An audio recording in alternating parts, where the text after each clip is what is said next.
Hi there, Backwater Jay here, coming at you with a suspiciously large box. Look at that. I can hide behind this thing. But before we see what's in the box, I have threatened I am going to deliver. I want to give a shout out to all my subscribers. If you are not named here, it's just because you have not identified yourself in subscriptions. So please consider my thanks extended to all of y'all, even if you are not named. But I would like to thank in particular Agelis, Electra Ninja, Quixote, Carlin Graholski, Fur Dragon 1, Cat Shark 75, Zachary Buckhalter, Lillian Spencer, Jonathan Onested, Z Devil, Carl Stanzak, Daniel Stanzak, and Legatron Boom. Thank you for your continued support, and I hope you continue to enjoy what I'm putting out here for you. And now onto the box. So this is actually my first instrument purchase since I started this channel. I have made a lot of musical purchases, pedals, an amp, etc. This is the first actual new instrument. So what caught the interest of the guy with way too many guitars to begin with? Let me use this proper tool for opening boxes, and we will find out. So to tell you a little bit about this instrument, this is a guitar, clue number one, but this is a guitar that is a 9-piece crew neck construction, Alnico rail pickups, humbuckers. You're given the option of 1, 2, or 3 of these things. And what am I talking about here? Let's get looking inside here.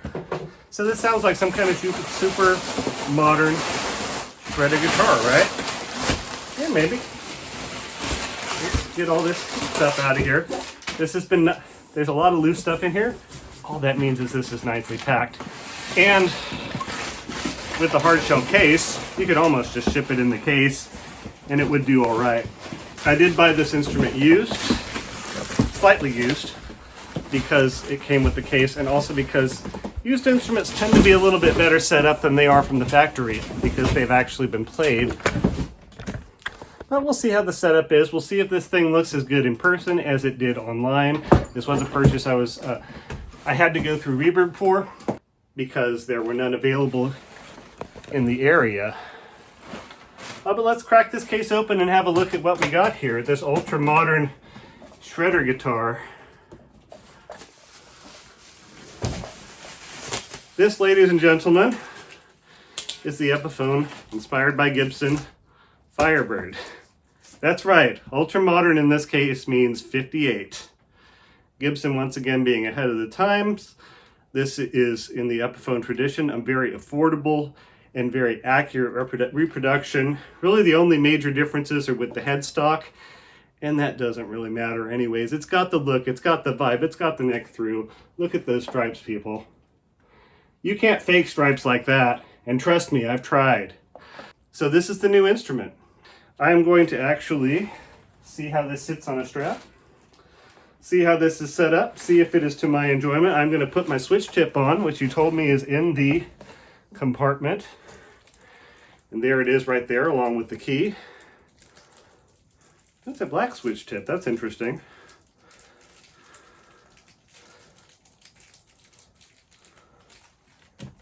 That's right, you get to watch me taking things out of bags. That's half the fun of unboxing videos. And we'll just pop that on. Check out the switch action, it's pretty good. It's a little bit clicky when it switches positions, but that's not a problem as long as everything works. So we got our strap button on the heel of the neck here, which many Firebird players will move it to anyways. Historically speaking, they were right about here. This just gives it a little bit better balance because the shape of this guitar, they are neck divers, and I'll show you what I mean here in a second. Yep, that's classic Firebird right there. But if you have a hand on this neck, and honestly if you have a decent grippy strap, it'll sit just fine, especially if you give it a little bit of support here. Wider neck than I'm used to, side to side, but it's about the same depth. So this will be interesting to chord on. The action is set up a little bit high on this. And take a look at the neck. Is pretty straight. I believe this is not quite at tension, but pretty close enough to get a feel for straightness of the neck. So setup is good on this guitar. I'm probably going to need to do a little bit of work with the bridge. But now that I've looked at this and it has met my approval, because I don't want to, shame anybody on the internet, I do want to give a shout out to Mike's Gear Emporium. They're located over in Pennsylvania. But they do have an online presence. I bought this guitar off of Reverb through them. Mike Cullen has been super cool with the whole process, communicating with me from like 5 minutes after I placed the order up until the moment it arrived. So Mike, if you are watching, well done. If you are a viewer and you're interested in purchasing new and used gear on Reverb, check out Mike's shop. If he has what you need, I highly recommend ordering it from him. In any case, that said, while I get things set up to actually plug this in and see how it sounds for the first time, because I'm crazy that way, I want to give you a short little update on the channel, as is typical with the State of the Lair videos. I am working on some CAN collaborations, which are going to be coming out probably in the next month or two here, would be my guess based on the progress that we've made. I will continue to release live videos from the Live at Winter Nights series. So continue to check those out. If you're interested in live acoustic stuff, it is definitely for a good cause. And if you feel like donating to Winter Nights, I would definitely encourage you to do it. They are a more than worthy organization of your attention.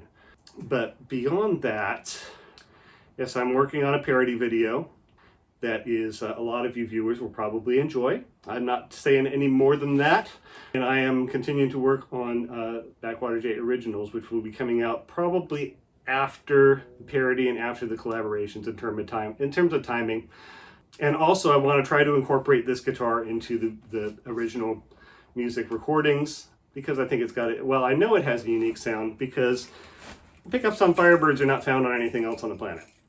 Matter of fact, they're not even found on a lot of Firebirds. Many of the Gibsons these days, they have the basic construction the same, but they use ceramic magnets because it's a cost saver.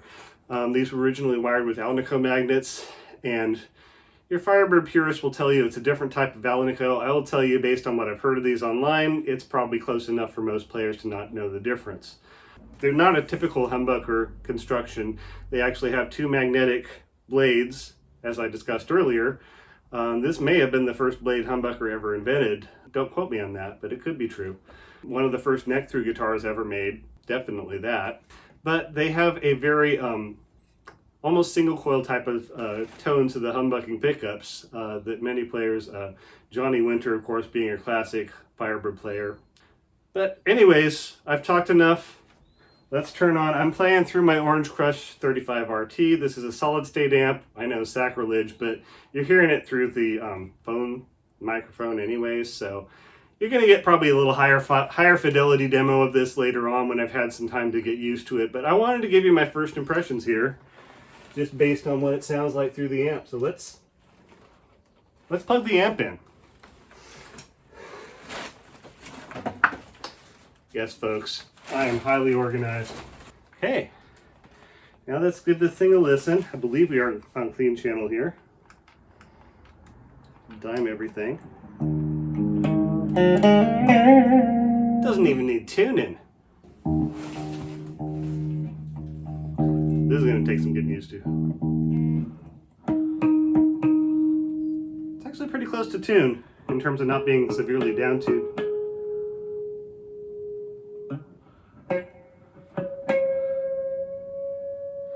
The reverse headstock is actually easier to get used to than I thought.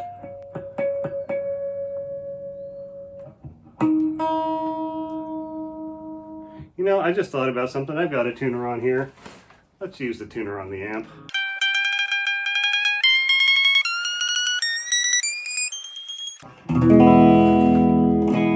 There's your nice chimey center position there.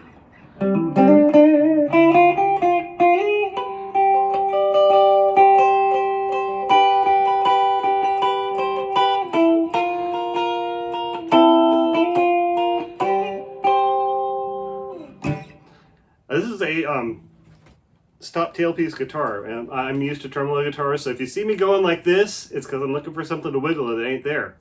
Am I going to change that? I don't know. I'll probably change a few things about this guitar, but I want to keep it as stock as I can and still get some options out of it. So there's your bridge pickup.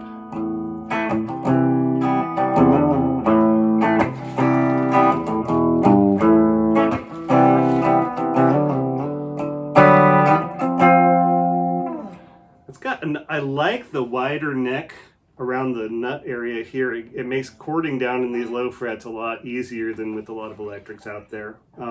Some players won't like that, particularly players with smaller hands, but look at these hands, people. I can cover my whole body with them. It's like the box. Well, let's try a little neck action here.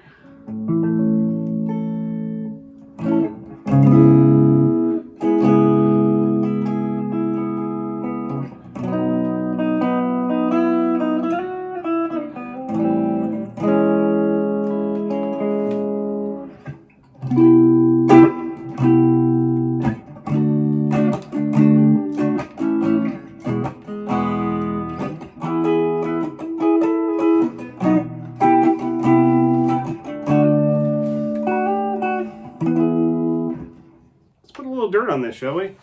Or in this case, quite a lot of dirt, because that's how I got things set up. Oh, fooled you. Here's my dirt. Let's back that off a little bit.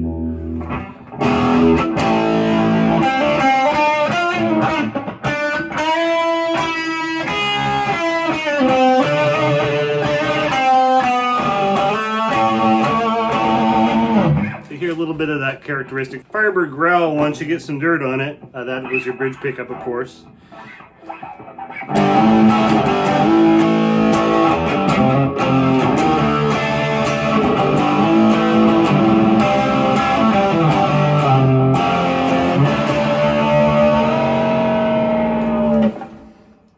going to try the neck.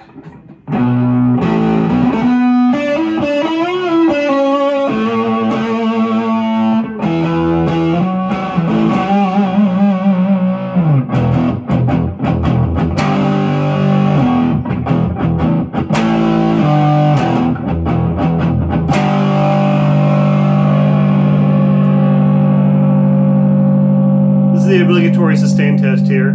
Give it a few seconds here. Waiting, waiting, waiting, waiting, waiting. Okay. We'll do both pickups here.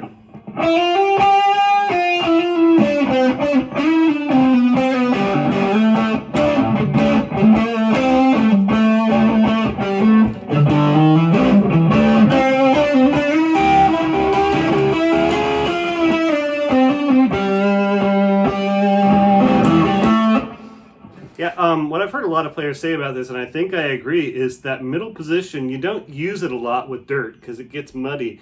But with a Firebird, it's a really nice tone.